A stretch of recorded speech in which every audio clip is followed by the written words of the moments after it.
सामने अगर कोई नहीं भी है उसका स्मरण कर लो, दिल से उसको पुकार लो। श्री शिवाय नमस्तु, श्री शिवाय नमस्तु, श्री शिवाय नमस्तु,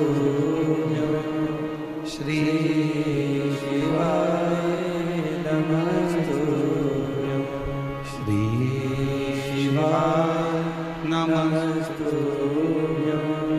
श्री शिवाय नमस्तु। उसको मात्र याद करो, मात्र। शिव महापुराण का एक चरित्र बड़ा सुंदर है। 12 ज्योतिर्लिंग में से एक ज्योतिर्लिंग को जागृत ज्योतिर्लिंग कहा जाता है। कौन सा ज्योतिर्लिंग? जागृत। और वो जागृत ज्योतिर्लिंग किसको कहते हैं? तो कहा बाबा केदारनाथ जी को। मेरे केदारेश्वर बाबा को जागृत ज्योतिर्लिंग कहा जाता है। इसके प्रमाण कितने हैं? प्रमाण कितने? भविष्य पुराण का एक संवाद बड़ा सुंदर है जागृत ज्योतिर्लिंग का, स्मरण करिएगा जरा। भविष्य पुराण में वर्णन किया गया, बड़ा सुंदर व्याख्यान कहा गया। एक शिव का कोई भगत पैदल अपने गांव से चलकर बाबा केदार का दर्शन करने गया। बाबा चला अपने गांव से, शंभो शंभो शंभो शिव शंकर बम बम बोले, हर हर महादेव बोलता बोलता चला। रास्ते में पैदल पैदल, अब तो यात्रा बसों से होती है, हेलीकॉप्टर से होती है, गाड़ियों से होती है, ट्रेनों से होती है। पहले लोग चारधाम करने अपने घर से पैदल चले जाते थे।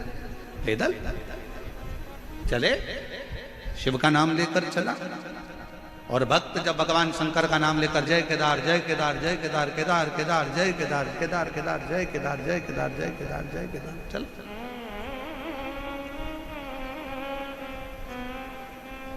भविष्य पुराण का संवाद कहता है, जब वो रास्ते में चलता चलता थक गया, बीमार पड़ गया, शरीर बेकार सा हो गया, बेकार सा। चलते चलते बहुत सा दवाइयों की जरूरत पड़ने लगी। औषधि ली, फिर बढ़ा, फिर औषधि ली। केदारनाथ पहुंचा।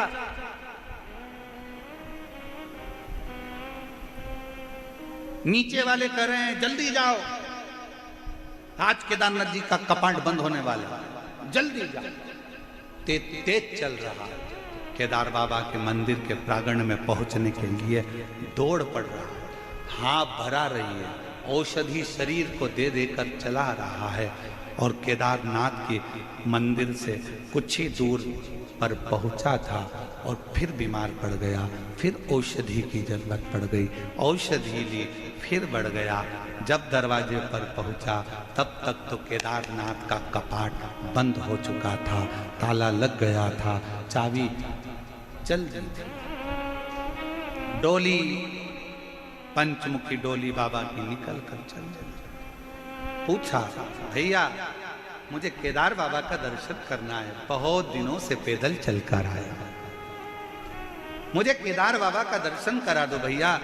औषधि ले लेकर चला हूं, पैदल चलता चलता अपने गांव से यहाँ आया हूं, मेरे पास वाहन का पैसा भी नहीं था भैया, मैं पैदल आया हूं, कपड़े भी इतने नहीं है भैया, मुझे ठंड भी बहुत लग रही है, मुझे केदार का दर्शन करा दो। कोई नहीं सुनते, सब पालकी लेकर निकल गए। सब आर्मी के मैनों ने, लोगों ने, पुलिसकर्मियों ने, सब ने कहा कि अब ये जगह खाली कर दो। केदारनाथ पूरा खाली, पूरा खाली चल दिया। भैया अब ये पट कब खोलेंगे? 6 महीने लगेंगे, 6 महीने के बाद ये पट खोले जाएंगे। 6 महीने। चलता चलता थोड़ी दूर पर एक घाटी के पास में बैठकर रोने लगा। हे मेरे केदारनाथ बाबा विश्वनाथ भोलेनाथ,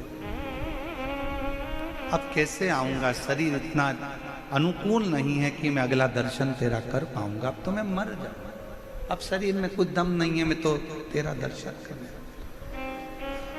उतरते उतरते शाम होने लगी, आंखों से नीर बह रहा था।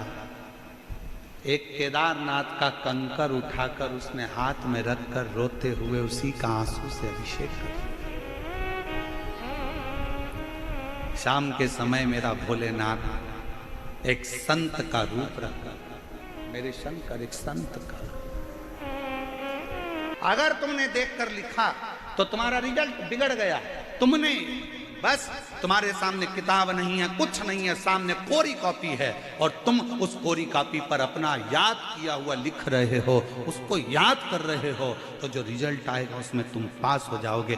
देखकर लिखा तो नकल कहलाएगी, तुम्हें निकाल दिया जाएगा। अगली परीक्षा में बैठना, 1 साल तक तुम परीक्षा नहीं दे पाओगे, तुम फेल हो जाओगे। लोग कहते हैं तुम्हारा भगवान दिखता नहीं है, हम कहते हैं वो दिखेगा तो फेल हो जाओगे, अगर नहीं दिखता तो पास हो जाओगे। वो नहीं दिख रहा है तो पास हो, उसको याद करो। परीक्षा हाल में याद किया जाता है, साइन थीटा से कॉस थीटा पर कैसे जाना है, कैसे क्या करना है, ये ध्यान दिया जाता है।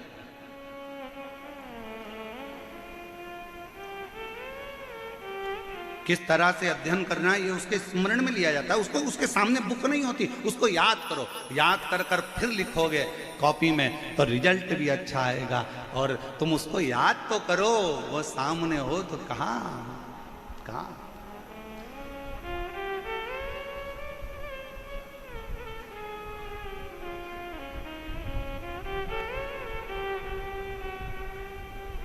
वो कहते हैं ना, बस एक आस उससे बंधी होना चाहिए, एक आस। 4 दिन की कथा और बाबा हो दशा। बोलो, कल आप लोगों ने कई जीजियों के आंख में ऐसे आंसू देखे होंगे जिनको कभी रोते नहीं देखा। वो भी कल शिव के लिए रो रहे थे, वो भी कल शिव के, उनकी आंख में जल भरा।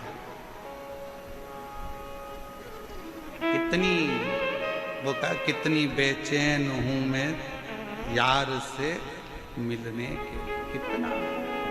कितना भीतर से उस परमात्मा को याद किया है, उस परमात्मा को याद किया, इतना याद किया उस परमात्मा को, बस एक शिव का रूप रखकर। और शंकर भगवान शिव संत का रूप रखकर आकर बोले, बाबा क्या बात है, क्यों रो रहे हो?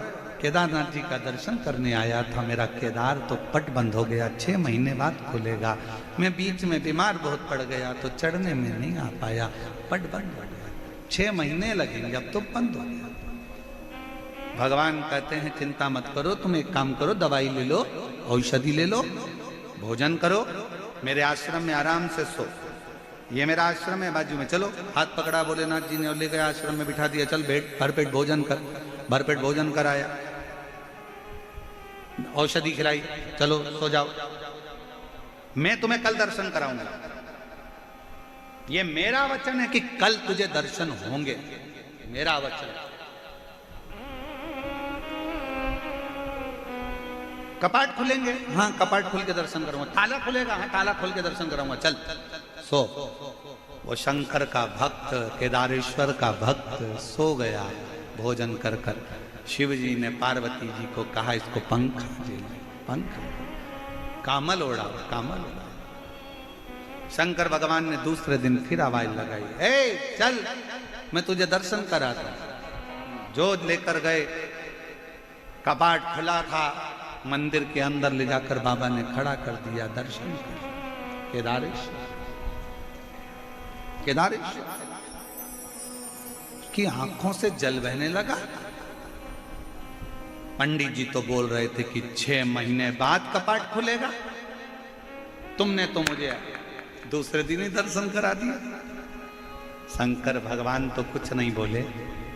एक साध्वी के रूप में एक सन्यासन कहती है, जिस दिन तू सोया था और जिस दिन तू उठा है, सोने के 6 महीने की नींद मेरे भोलेनाथ ने तुझे 1 दिन में दे दी है। 6 महीने की निंद्रा तुझे 1 रात्रि की निंद्रा लग रही है, और 6 महीने की निंद्रा पूर्ण कर कर तू विश्वनाथ मेरे केदारेश्वर बाबा का दर्शन कर रहा है। अगर विश्वास पक्का है, दुनिया में एक बात अपने अंदर उतार कर रखना, अगर तुम्हारी भक्ति और विश्वास अगर दृढ़ है तो तुम्हें मेरे शंकर के मंदिर ढूंढने के लिए नहीं जाना पड़ेगा, शंकर तुम्हें ढूंढते ढूंढते तुम्हारे दरवाजे पर आए। शिवाय। और मेरे भोले तेरा सहारा है, मेरे भोले तेरा सहारा है, मेरी नैया का तू किनारा है, मेरी नैया का तू किनारा है, मेरे बाबा तुझे पुकारा है, मेरे बाबा तुझे पुकारा है, मेरी नैया का तो किनारा है। आप उसको बजते रहो, श्री शिवाय नमस्तुभ्यम बैठकर जपते रहो, तुम उसको पुकारते रहो, तुम उसके दरवाजे तक जाते रहो, तुम उसकी चौखट का स्मरण करते रहो। तुम्हारे घर के नजदीक में जो शंकर का मंदिर हो सब दूर जाना छोड़ जाए, पर अपने घर के पास के शंकर के मंदिर जाना मत छोड़ना, वहां जाते रहो, जाते रहो, उसका फल मिलेगा। एक पत्र अच्छा है।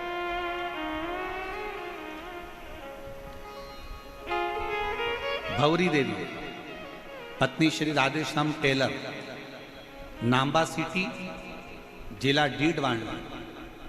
मेरा मोबाइल नंबर ये है, कहीं बैठी हो हाथ हिला सकती हैं, और अगर बैठी हो तो बेलपत्र लेने के लिए आ सकती हैं। भौरी देवी पत्नी श्री राधेश्याम टेलर, नाम्बा सिटी, जिला डीडवाना। मेरा मोबाइल नंबर ये है। मैं व्यासपीठ पर विराजमान भगवान शिव को नमन करते हुए प्रणाम करती हूँ। पंडाल में बैठकर शिव महापुराण की कथा सुनने का क्या फल है, शिव जी के मंदिर में झाड़ू और पोछा लगाने का क्या फल है, शंकर को एक लोटा जल चढ़ाने का क्या फल है, बताना चाहता हूं। मेरा बेटा मुकेश कई सालों से सरकारी नौकरी के लिए प्रयास कर रहा था, संयोगवश सफलता हाथ नहीं लगी तो वह हताश हो गया। हताश होकर बोला, मम्मी अब मैं एग्जाम नहीं दूंगा। मैंने अपने बेटे से कहा कि वो टीवी पर महाराज आता है प्रदीप मिश्रा, वो अपनी कथा में कहता है कि संघर्ष का जीवन है, इसमें हारना नहीं है, परिश्रम पूर्ण करो, शिक्षा पूरी करो, खूब मेहनत करो, 4 गुना पढ़ाई करो, आखिरी में शिव जी के मंदिर में एक लोटा जल चढ़ाते रहो, झाड़ू लगाते रहो, पोछा लगाते रहो। मेरे बेटे ने 2023 में एम्स हॉस्पिटल की नियुक्ति के लिए फिर परीक्षा दी, और एम्स हॉस्पिटल की नियुक्ति के लिए परीक्षा दी। परीक्षा में बैठने से पूर्व उसने बाबा पर भरोसा करना प्रारंभ करा। आप कहते हो गुरुजी शिव जी की कथा कुछ ना कुछ देती जरूर है। मेरे बेटे ने भी मन में सोच लिया कि अब ये सियोर वाला महाराज कहता है कि शंकर देगा जरूर। टीवी के सामने कथा सुनता, बाबा पर भरोसा करता, मंदिर जाकर झाड़ू पोछा करता, पशुपतिनाथ का व्रत करा। शायद कोई ऐसा लड़का होगा गुरुदेव। शिव जी की कृपा किसको कहते हैं? दुनिया के लोगों को एक जगह नौकरी मिलती है, मेरे बेटे ने एक फॉर्म भरा और 9 एम्स हॉस्पिटल से नौकरी का अप्लाई आया। महाराज जी 1 नहीं, 2 नहीं, 3 नहीं, 4 नहीं, 5 नहीं, 6 नहीं, 7 नहीं, 8 नहीं। आप लोग एलईडी पर पत्र पढ़ सकते हो। 8 नहीं, अर्थात 9 एम्स अलग अलग स्थानों से मेरे बेटे के लिए पत्र आया कि तुम्हारी मर्जी पड़े कि 9 एम्स हॉस्पिटल में से जो ज्वाइन करना है वो तुम ज्वाइन कर सकते। भरोसा किसको कहते हैं? शिव तत्व किसको कहते हैं? शंकर की अर्वंग भक्ति किसको कहते हैं? एक आनंदता किसको कहते हैं?